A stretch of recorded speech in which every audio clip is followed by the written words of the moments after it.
चला, आपला next problem आहे फोर्थ नंबरचा प्रॉब्लेम आहे मिस्टर एक्सचा. ओके, मिस्टर एक्सचा आपल्याकडे प्रॉफिट अँड लॉस अकाउंट दिलेला आहे त्यांनी, आणि त्यांचं नेट प्रॉफिट किती आहे, प्रॉफिट फॉर द इयर, थांबा मला पेन पण घेऊ द्या. Okay, profit for the year आहे 86,000. ओके, तो म्हणतो आहे मी 86,000वर टॅक्स भरतो. पण मग आपण विचार केला की ह्याचं ॲक्च्युअलमध्ये क्रेडिट साईड ह्याची बघा किती दिसती आहे, 9,10,000 दिसती आहे. आणि हा म्हणतो आहे काय की माझ्याकडे प्रॉफिट फक्त 86,000च आहे. म्हणजे याचं ॲक्च्युअलमध्ये क्रेडिट साईडचं जर काही इन्कम तुम्ही बघाल तर 9,10,000 आहे, आणि हा म्हणतो आहे की नेट प्रॉफिट त्याचं फक्त 86,000 आहे. कुछ तो झोल आहे नाही का. एवढा पण कमी प्रॉफिट असू शकत नाही. पण तरी आपण एक चेकआउट करूयात की नक्की याला प्रॉफिट झाला होता कमी, की ह्याने काहीतरी गडबड केली त्याच्यामुळे हा प्रॉफिट दिसतोय कमी. कारण इन्कम टॅक्सला काय हवं असतं, जास्त प्रॉफिट जास्त टॅक्स. आता बघूयात, मग आपण कॅल्क्युलेशन्स करूयात. चला मग पुन्हा तुम्हाला एक गोष्ट आठवून देते मी तुम्हाला, एका गोष्टीचं आठवण देते तुम्हाला मी पुन्हा. ही आहे तुमची क्रेडिट साईड, ही आहे तुमची डेबिट साईड. क्रेडिट साईडला आपण सर्व इन्कम लिहितो, डेबिट साईडला तुम्ही सगळे एक्सपेन्सेस लिहितात. इन्कममधून तुम्ही एक्सपेन्सेस मायनस करतात, या इन्कममधून तुम्ही एक्सपेन्सेस मायनस करतात, तेव्हा तुमचा येतो नेट प्रॉफिट. ओके, मग हे एक्सपेन्सेस मायनस व्हायला हवे होते का हे चेकआउट करायचं, आणि हे इन्कम बिझनेसचेच आहेत का हे चेकआउट करायचं. एक्सपेन्स बिझनेसचे आहेत का आणि इन्कम बिझनेसचे आहेत का ते चेक करायचं. ओके, मला सांगा, तुम्ही जो नेट प्रॉफिट आणला आहे तो नेट प्रॉफिट आणण्यासाठी एक्सपेन्सेस तुम्ही काय करतात, वजा करतात, तर इन्कम तुम्ही काय करतात, ॲड करतात. एक्सपेन्सेस लेस करतात तर इन्कम तुम्ही ॲड करतात. ओके, तो नेट प्रॉफिट आणण्यासाठी. पण जर का हे इन्कम बिझनेसचं नसेल तर ते ॲड व्हायला हवं होतं का, नाही, मग ते मायनस कराल. ओके, आणि नेट प्रॉफिट आणण्यासाठी तुम्ही इन्कममधनं एक्सपेन्सेस मायनस करतात, तेव्हा नेट प्रॉफिट येतो. म्हणजे एक्सपेन्स मायनस करतात तुम्ही, पण ॲक्च्युअलमध्ये तो बिझनेस एक्सपेन्स होता का, बिझनेस एक्सपेन्स म्हणून मायनस व्हायला हवा होता का, नव्हता, मग तुम्ही तो ॲड करा. जर का एक्सपेन्सेस अलाउड नाही आहेत तर तुम्ही त्याला म्हणणार डिसअलाउड एक्सपेन्सेस. ओके, आणि जर का इन्कम हे बिझनेसमधलं नाही आहे, बिझनेसमध्ये टॅक्सेबल व्हायला नको होतं, तर तुम्ही त्याला म्हणणार नॉन टॅक्सेबल इन्कम. ओके, चला मग आता आहे टॅक्सेबल की नाही आहे अलाउड की नाही आहे हे आपण प्रॉब्लेममध्ये चेक करूयात. सर्वात पहिले नेहमी ॲडजस्टमेंट्सच करायच्या. ओके, चलो going on adjustments. See what is first adjustment. Your first adjustment is Mr. X carries on his business from a rented premises. Business X त्याचा बिझनेस कुठून चालवतो आहे, रेंटेड प्रिमायसेसवरून. And half of which is used as is residence. त्यातला अर्धा premises हा तो residence म्हणून वापरतो, म्हणजे राहण्याची जागा म्हणून वापरतो. म्हणजे याचा अर्थ हे एक घर आहे, हाफ प्लेसवर त्याचा बिझनेस चालू आहे, हाफ प्लेसवर तो स्वतः राहतो आहे. So this is gonna be allowed as expense, but this will not allowed as a expense. इसको हमको उड़ाना है P&L में से. ओके, चलो. So profit and loss account मध्ये जाऊन तुम्ही याला उडवू शकत नाही. मग तुम्ही कसं उडवणार, तर तुम्ही आपलं स्पेशल सेपरेट आन्सर काढणार आणि त्यामध्ये ते उडवणार. ओके, 1 मिनटं होल्ड करा.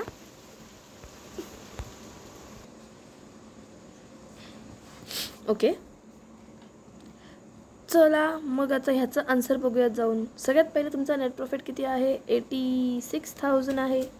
ओके, चलो इसकी स्टार्टिंग देखते हैं.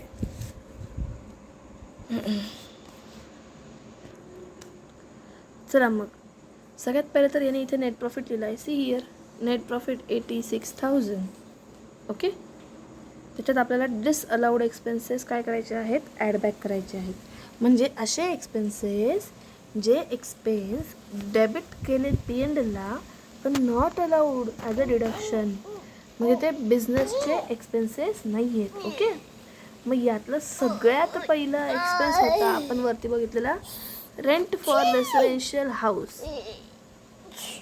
Vedika,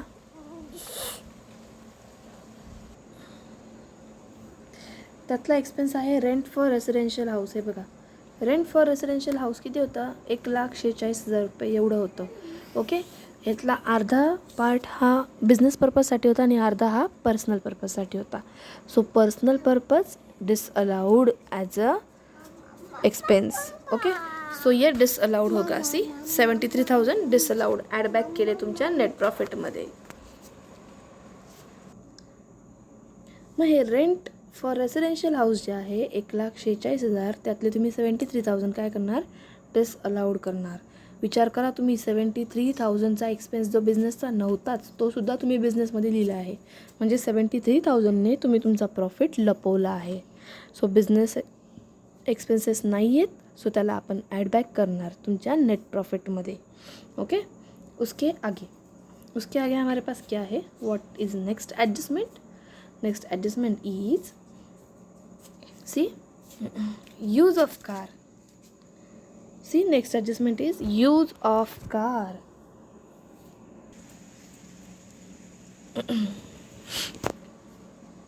Use of car was 3/4 for the business purpose and 1/4 for the personal purpose. See here, business car जी आहे ती बिझनेससाठी पण वापरली आहे आणि घरच्या पर्पजसाठी सुद्धा वापरलेली आहे.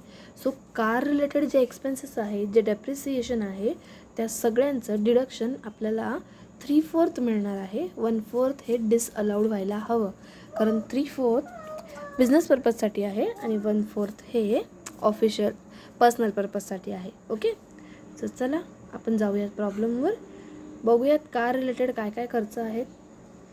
कार रिलेटेड खर्च आहे आपल्याकडे रिपेअर्स ऑफ मोटर कार, अख्खीच्या अख्खी मोटर कार आणि provision for depreciation on motor car. बापरे, हाऊ बिग झोल. बघा की 13,000चा रिपेअरचा खर्च, अख्खीच्या अख्खी मोटर कार विकत घेतली ती पण लिहिली P&Lला आणि तिच्यावर डेप्रिसिएशन जे काढलं तेही लिहिलं प्रॉफिट अँड लॉस अकाउंटला. हद्दच झाली ना. बघा ना, केवढ्याने प्रॉफिट आपण कमी करून टाकला. ही गोष्ट चुकीची होती. मग बघा आता ह्या चुकीच्या गोष्टीला आपण बरोबर कसं करणार? हे जे 13,000 आहेत, या 13,000तली 3/4 अमाऊंट ही अलाउड आहे आणि 1/4 अमाऊंट ही डिसअलाउड आहे. So we are going to disallow 1/4 amount of this. Okay, चलो let's go into problem. So solution. See, this is your solution.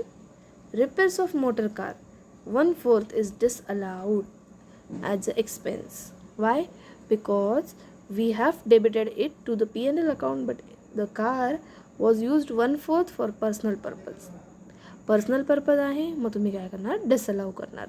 So you will do 13,000 into 1 divided by 4. Oh sorry, divide 13,000 into 1 divided by 4. Amount आली 3,250, 3,250 disallowed. Okay, after that one more car related expense. See, अख्खीच्या अख्खी car त्यांनी इथे काय केली आहे? Debit केली आहे. You can not debit the asset into profit and loss account. You can debit expenses and you can credit incomes, but you cannot show your asset in your profit and loss account. म्हणजे तुम्ही profit and loss अकाउंटमध्ये asset काही दाखवू शकत नाही. हां, you can show depreciation on it. तुम्ही त्याचं डेप्रिसिएशन मात्र इथे दाखवू शकतात. सो टोटल अख्खीच्या अख्खी 1,30,000ची ॲसेट तुमची डिसअलाउ होणार आहे. दिसतंय तुम्हाला इथे? बघा आता अख्खीच्या अख्खी तुमची ॲसेट डिसअलाउ होणार आहे. See here.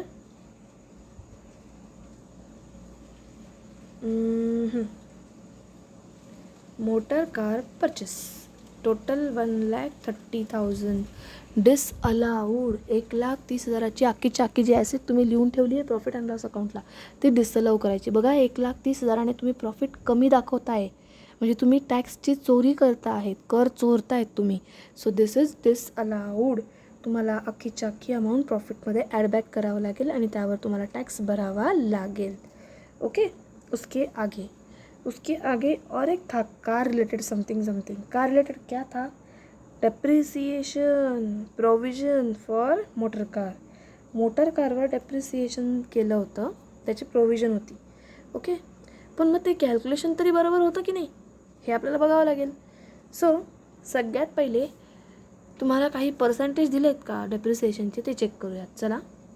चला ॲडजस्टमेंटवर. ॲडजस्टमेंट आहे. Here is your adjustment number 5. As per the rule rate of depreciation on motor car is 15%. Motor कारवर रेट ऑफ डेप्रिसिएशन किती आहे? 15% आहे. सो यांनी इथे पर्सेंटेज दिलेले असल्यामुळे तुम्ही इथला टोटल डेप्रिसिएशनचं जी प्रोव्हिजन आहे ती डिसअलाऊ करणार, म्हणजे वरती ती ॲड बॅक करणार आणि खाली जाऊन स्पेशली तिला लेस करणार आहात. ओके, मग चला सगळ्यात पहिले ॲड बॅक करूयात. Let's go into the problem. Provision for depreciation on car किती आहे? 14,000. Totally disallowed. Add back in your net profit that is 86,000. Okay, and let us charge depreciation as per Income Tax Act. See here, depreciation as per Income Tax Act 1961. Okay, so depreciation as per Income Tax Act 1961 is, oh, give me 1 second, there is something mistake. Okay, mistake वगैरे काही नव्हती. मी जरा page जास्त zoom केलं होतं त्यामुळे amount मला 1 digit कमी दिसत होता. ओके, चलो. Depreciation as per income tax act 1961. बघा, 1,30,000 ही तुमची अमाऊंट आहे. Your depreciation rate is 15%. So into 15 divide by 100. And you used the car for business purpose 3/4. Okay, 3/4 is the proportion. याचं जेव्हा तुम्ही कॅल्क्युलेशन कराल ती अमाऊंट आली 14,625. सो तुम्ही हे डेप्रिसिएशन लेस करणार आहात. ओके, म्हणजे तुम्ही जे 14,000 तिथे लेस केले होते त्यांना तुम्ही डिसअलाऊ केलं, ॲडबॅक केलं तुमच्या नेट प्रॉफिटमध्ये, आणि इथे खाली specially allowed as per income tax ॲक्टवाला डेप्रिसिएशन आपण घेतलं. ते किती होतं? 14,625. 14,625. उसके आगे what is your next adjustment? Let us see. Next adjustment is medical expenses were incurred. Spelling mistake आहे इथे. Medical expenses were incurred. INCURRED. Incurred. Okay. Let me take another.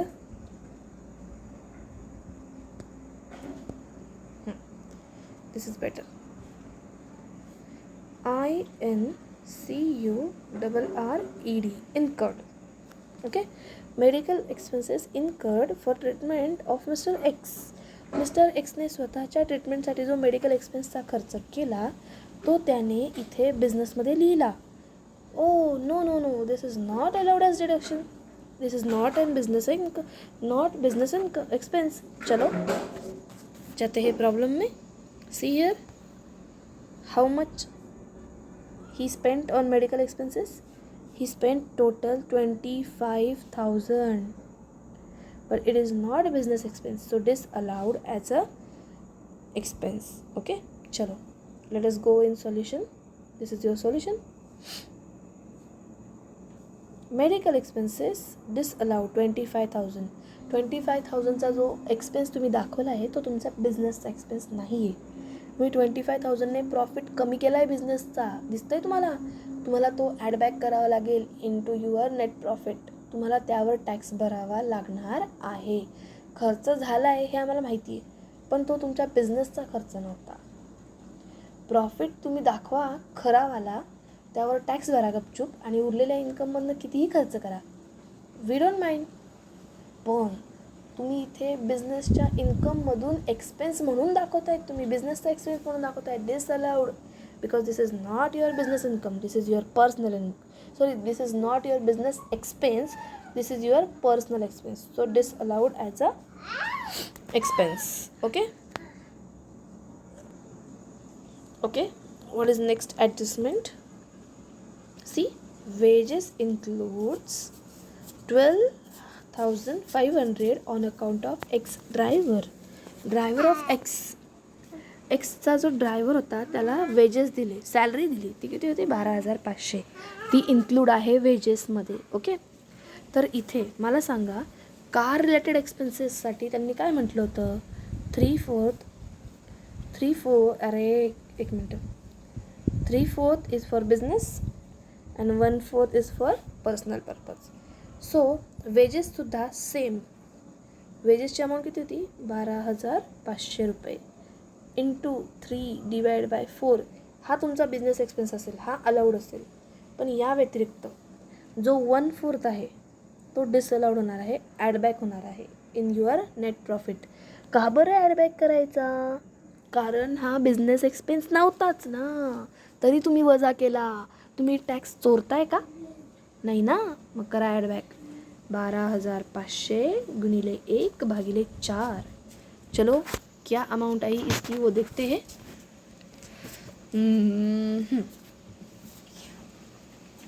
C, wedges, drivers salary 12,500 गुणिले 1/4, 3,125. Disallowed, add back into your profit.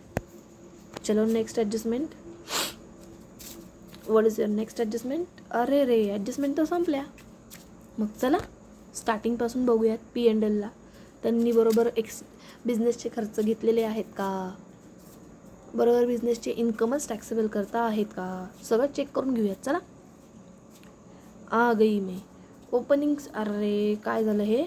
असं नाही व्हायला पाहिजे ना. Opening stock हा बिझनेसचा expense आहे, allowed. Purchases business expense allowed. Wedges की adjustment हो गई, रेंट की एडजस्टमेंट हो गई, रिपेयर्स की एडजस्टमेंट हो गई, मेडिकल की एडजस्टमेंट हो गई.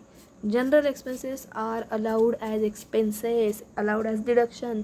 सो आपण याला हात लावणार नाही. मोटर कार की एडजस्टमेंट हो गई. प्रोविजन फॉर डेप्रिसिएशन की एडजस्टमेंट हो गई. ॲडव्हान्स इन्कम टॅक्स, सुनो मेरी बात. इन्कम टॅक्स ही तुमची लायबिलिटी आहे. कोणतीही लायबिलिटी किंवा कोणताही एक्सपेन्स हा तुम्ही P&Lला चार्ज करू शकत नाही. So disallowed. इन्कम टॅक्स काय, इन्कम टॅक्सचा ॲडव्हान्स काय, इन्कम टॅक्स ॲक्रूड काय, इन्कम टॅक्स प्रोव्हिजन काय, तुम्हाला याला डिसअलाऊ करायचं आहे. Okay. So you will go to your solution and just add back advance income tax. See here, I have written it at last. Income tax advance disallowed 11,000, add back into your net profit. Okay, चलो उसके आगे खून पसीने की कमाई है कि नहीं है वो हम लोगों को देखना है. ओके, चलो. Here is your income. Sale is your business income, चलता है. क्लोजिंग स्टॉक अलाउड है, टैक्सेबल है. Gift from father and income tax refund. Gift from father हे अदर सोर्सेसमध्ये टॅक्सेबल आहे, बिझनेस इन्कम नाही आहे. So this will be not taxable. So this will, Vedika थांब ना. अरे, तर याला आपण काय करणार आहोत? बिझनेसमधनं लेस करणार आहोत, बिझनेस इन्कममधनं लेस करणार आहोत, नेट प्रॉफिटमधनं लेस करणार आहोत. सो चलो, let's go into your net profit solution. See, income not taxable under PJBP. त्यामध्ये gift from father and income tax refund दोघांनाही वजा करायचं. ओके. आणि मग जी आपली फायनल अमाऊंट येईल वजा करून, डेप्रिसिएशन वजा करून, ती आहे taxable income from PJBP or business. चला, इन्कम टॅक्स रिफंड का मायनस करायचं याचं कारण सांगते. सी, इन्कम टॅक्स ही तुमची लायबिलिटी आहे. त्याचं तुम्ही जेव्हा पेमेंट कराल ते जर का तुमचं डिसअलाउड आहे, त्याची प्रोव्हिजन डिसअलाउड आहे, त्याची ॲडव्हान्स पेमेंटसुद्धा डिसअलाउड आहे. सो त्याच्यावर जे तुम्हाला काय मिळेल, रिफंड मिळेल, ते सुद्धा टॅक्सेबल असणार नाही. ऐका, रिफंड टॅक्सेबल नाही आहे. ओके, इन्कम टॅक्स रिफंड हे टॅक्सेबल नाही आहे. पण जेव्हा इन्कम टॅक्स रिफंड आपल्याला मिळत नाही म्हणून आपण आपल्याला त्याच्यावर इंटरेस्ट जो मिळतो, काय मिळतो, इन्कम टॅक्स रिफंडवर जो इंटरेस्ट मिळतो, इन्कम टॅक्स रिफंडवर जो इंटरेस्ट मिळतो, काय मिळतो, इंटरेस्ट मिळतो, हा टॅक्सेबल असतो under the head other sources. Income tax रिफंडवर जो इंटरेस्ट मिळेल ना तुम्हाला, तो अदर सोर्सेसमध्ये टॅक्सेबल असेल, तो पण PGBPमध्ये काही टॅक्सेबल होणार नाही. ओके, समजला तुम्हाला हा प्रॉब्लेम?